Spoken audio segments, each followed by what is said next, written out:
जैसे किसी साधक को आप देखोगे सुनोगे तो कहेंगे कि वो उसको ये जो मंत्र है ना वो सिद्ध हो गया है। तो वो मंत्र सिद्ध हो गया क्यों? क्योंकि उसने उसी एक मंत्र का जाप किया और लंबे समय तक करते चला गया। उसके रोम रोम में वो मंत्र समा गया है, सूक्ष्म बॉडी तक वो मंत्र चला गया है।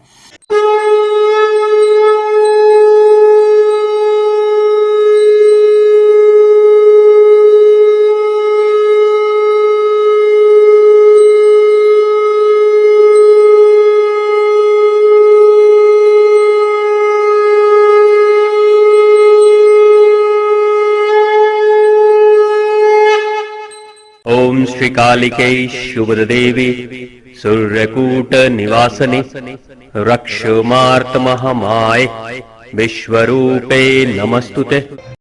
देखिए भगवान, आपका जो प्रश्न है कि मंत्र इंसान को चेंज करना चाहिए या नहीं करना चाहिए, या एक ही मंत्र करना चाहिए जिस किसी में भी उसकी आस्था हो। यहाँ मंत्र कोई भी हो, आपकी जो भी जिस भी देवी देवता में आस्था है, जो भी आपके आराध्य हैं, आप अपनी आस्था के अनुसार से कोई भी मंत्र का चयन कर सकते हैं। कोशिश ये करनी चाहिए कि कोई एक मंत्र करें। जिस किसी भी मंत्र का चयन करना है करें, एक मंत्र ही करें तो ज्यादा बेहतर होगा। अब रही बात दूसरी, मंत्र को क्यों नहीं बार बार बदलना चाहिए।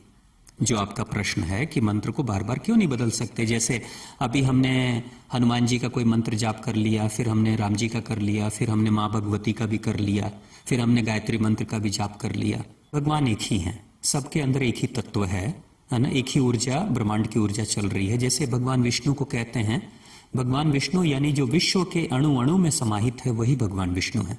भगवान शिव, शिव यानी मंगल, जो मंगल में समाया है, जहां मंगल ही मंगल बरसता है वही शिव है। तो मंगल किसके अंदर नहीं है, किसके अंदर शुभ भाव नहीं है? सबके अंदर है। एक अपराधी भी है, कितना भी बुरा अपराधी क्यों ना हो, लेकिन उसके भी दिल के कोने में कहीं कोई शुभ का भाव जरूर होगा। यही कारण है कि एक रत्नाकर जैसा अपराधी महान संत बन जाता है, एक उंगली माल जैसा अपराधी हत्यारा संत बन जाता है। क्यों? क्योंकि वो भाव, वो शिव का भाव उसके अंदर भी था। पहले सुषुप्ता अवस्था में था, जब वो जागृत हो गया तो वो संत बन गया। जब वो जागृत नहीं था, सुषुप्ता अवस्था में था, तब वो शैतान बना हुआ था। तो सबके अंदर वो मंगल का जो भाव है, शिव का भाव, वो सबके अंदर है। और भगवान ब्रह्मा जो पूरे ब्रह्मांड में समाये हैं, जो शुभ के हैं, जो कल्याणकारी हैं। तो हमारे सभी जो देवी देवता हैं वो कहीं ना कहीं एक ही ऊर्जा से सभी संचालित हो रहे हैं। बाहर के रूप रंग आवरण अलग हो सकते हैं, जैसे एक ही माता पिता के दो बच्चे हैं, अलग अलग रूप रंग के हो जाते हैं, अलग अलग उनका स्किन कलर हो सकता है, अलग अलग उनकी शक्लें हो सकती हैं, है ना, लेकिन एक ही ऊर्जा सब जगह है। मगर अब दूसरी एक बात है, जैसे बहुत ऐसे लोग हैं जो कि अगर घर में बहुत सारे देवी देवता हैं तो उसमें देखिए कोई बुराई नहीं है। मैं इसका विरोध नहीं कर रहा हूं कि ऐसा नहीं करना चाहिए, ये अच्छा है। क्योंकि प्राइमरी, जब आप आध्यात्मिक यात्रा में प्राइमरी एजुकेशन आपकी शुरुआत होती है, तो इस तरह की गतिविधियों को रखकर इंसान को बाहर की दुनिया से डिस्कनेक्ट करके एक जगह लगाने की कोशिश की जाती है कि बारी बारी से सभी देवी देवताओं की पूजा करो। अच्छी बात है, बहुत बढ़िया है।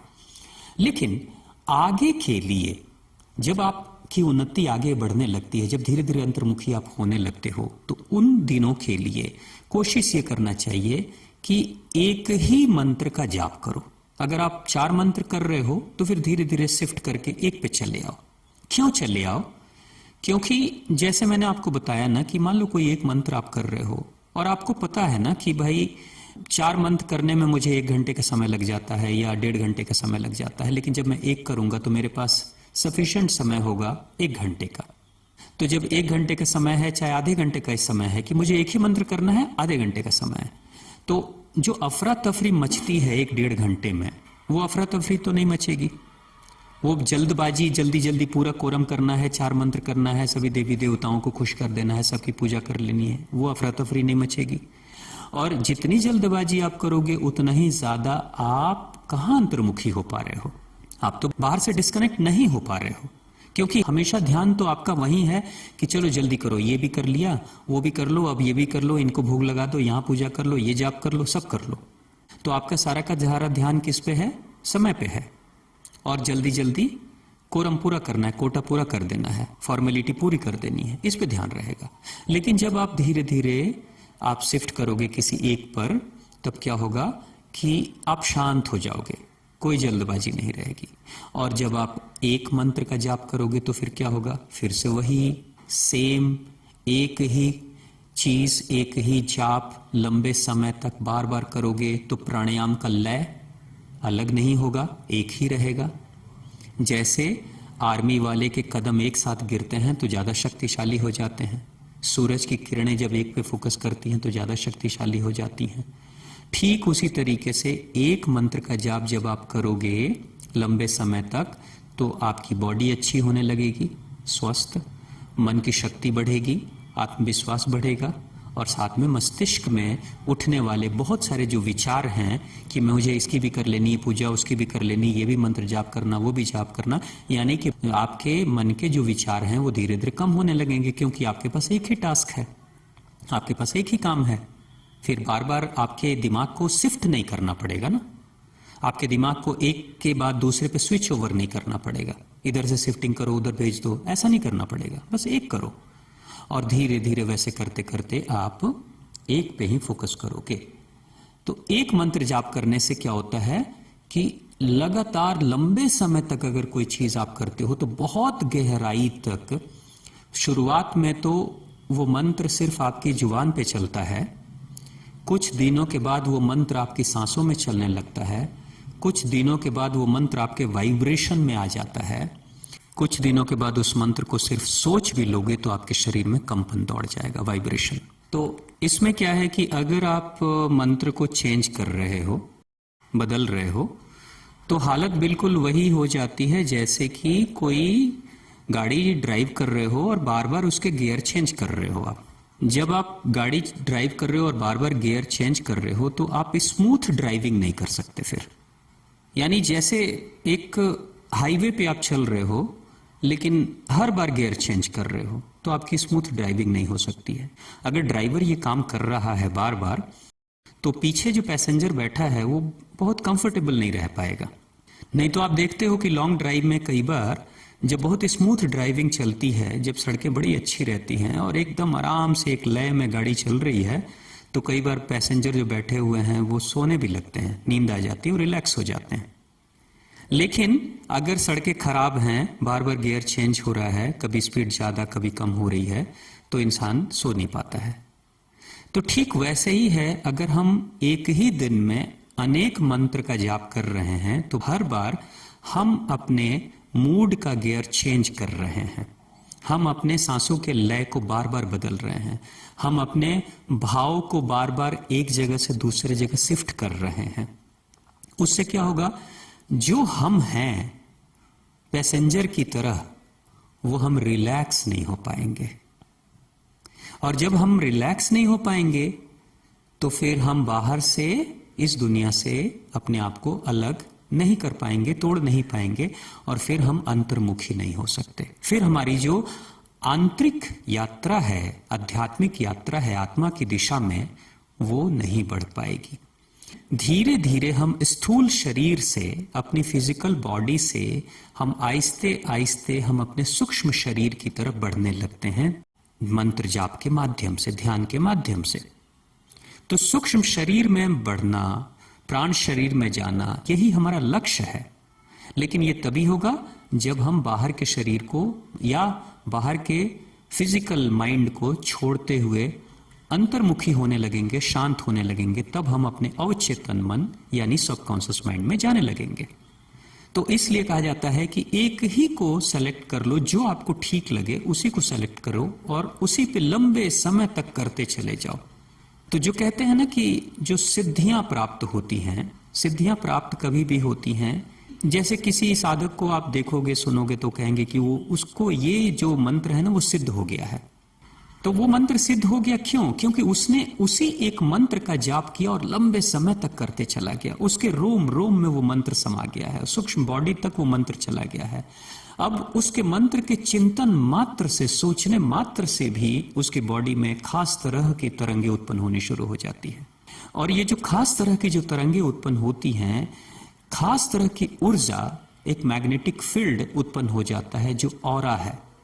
एक खास तरह का ऑरा डेवलप होता है उस इंसान के चारों तरफ, और उस ऑरा के कांटेक्ट में जब कभी भी कोई दूसरा इंसान आता है तो जिस तरीके के भाव को बहुत लंबे समय तक उसने जागृत किया है, उसी तरह के भाव के कांटेक्ट में जब कोई इंसान आता है तो वो भी उस मैग्नेटिक फील्ड के कांटेक्ट में आकर वो भी उसके प्रभाव में आ जाता है और उसका भी कल्याण होना शुरू हो जाता है। इसलिए कहते हैं कि अक्सर जैसे आप देखोगे कि जो बड़े साधक हैं वो उनके हाथ से कोई चीज अगर ले भी लेता है कोई इंसान प्रसाद की तरह तो भी कल्याण होना शुरू हो जाता है।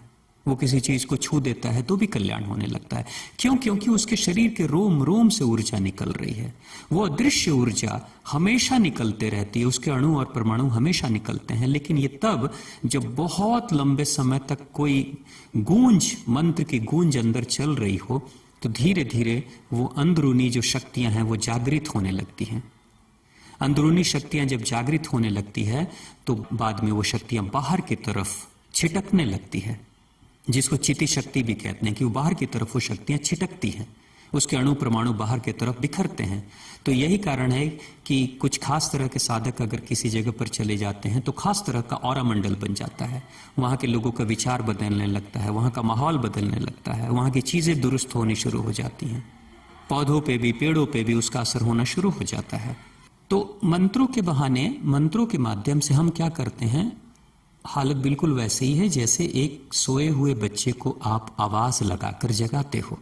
तो सोए हुए बच्चे को जब आप आवाज लगाकर जगाते हो और मान लो कि वहां पे 4 बच्चे सो रहे हैं, लेकिन एक ही बच्चे का नाम अगर पुकारते हो तो चूंकि उस बच्चे का जो नाम है ना, उसके अंतरतल में, उसके सूक्ष्म शरीर तक उस नाम का प्रभाव है। वो बच्चा बचपन से अपने नाम को इतनी बार सुना है, इतनी बार बोला है कि वो गहराई तक उसका नाम चला गया है।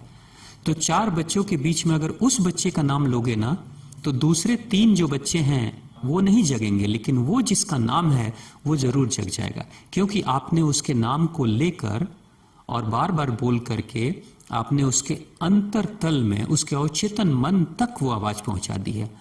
आपकी वाणी, आपकी आवाज, उसके नाम की आवाज उसके अंतरतल को भी जाकर हिला देती है और फिर वो जाग जाता है, लेकिन दूसरे बच्चे नहीं जाग पाते। तो इन मंत्रों के माध्यम से हम क्या करते हैं, अपनी सोई हुई शक्तियों को जगाने की कोशिश करते हैं। हालत बिल्कुल वही है जैसे आप देखो, एक जो वो आती ना बंदूक आती है, बंदूक जैसे आपने देखी होगी, वो 2 नाली बंदूक, 2 बार फायरिंग उसकी होती है। तो 2 नाली बंदूक में 2 तरह के बुलेट्स होते हैं। एक तो होता है जिसमें छोटी छोटी ढेर सारी गोलियां होती हैं, और उसी में एक गोली ऐसी भी होती है जो बिल्कुल एक ही फायर होती है, मतलब एक ही बुलेट उसमें रहता है। उसमें छोटे छोटे बॉल नहीं, एक ही बड़ा बॉल होता है, बस एक फायर होती है, तो उसको बुलेट बोलते हैं। तो बुलेट से अगर किसी के ऊपर फायर करो तो बहुत गहराई तक चोट लगती है, लेकिन वो जो छर्रे वाली गोलियां हैं, छोटी छोटी गोलियां हैं, अगर वो फायर कर दो ना तो इंसान थोड़ा मोड़ा घायल होता है, बस उससे कोई मर भी नहीं सकता है। मतलब बहुत सारी 50 गोलियां लग जाएंगी किसी को, छोटे छोटे छोटे छोटे, किसी के इधर। तो बिल्कुल वही है कि हम 50 काम करें या एक काम करें, 50 जगह फायरिंग करें वो ज्यादा प्रभावशाली होगा या एक जगह फायरिंग करें।